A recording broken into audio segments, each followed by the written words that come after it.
Example 2. In the diagram, show that triangle PTS is congruent to triangle RTQ. Now, if two triangles are congruent, that means that all of their corresponding sides and all of their corresponding angles are congruent. So the first thing I'm going to do over here is I'm going to list, and we're going to start with the sides, all the corresponding sides that are in fact congruent. So if we look at our picture, do you notice the one little tick mark right here between P and S? So PS is congruent to QR because they both have one tick mark.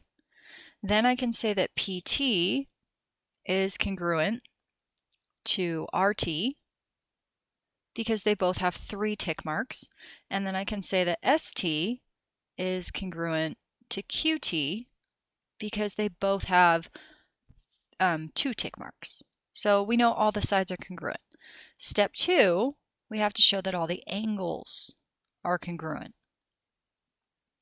So starting off, I'm looking in the middle here. Do we notice angle PTS and angle QTR? So I can say that angle PTS is congruent to angle QTR, and the reason is because they are vertical angles, kind of opposite each other. So that's one angle that's congruent to each other. The next thing I'm going to look at are these little arrows over here, which are telling me that these two lines are parallel. And when we have two lines cut by a transversal, I know that alternate interior angles are congruent. So I can say that angle P is congruent to angle R.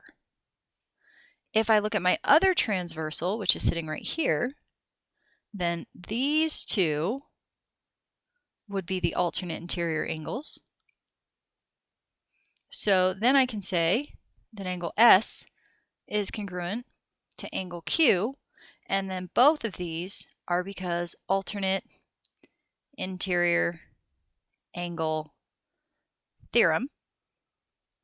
So now I've shown that all 3 angles of the triangles are congruent.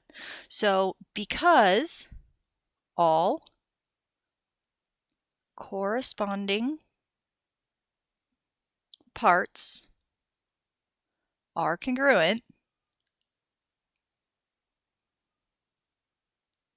we know that triangle PTS is congruent to triangle RTQ.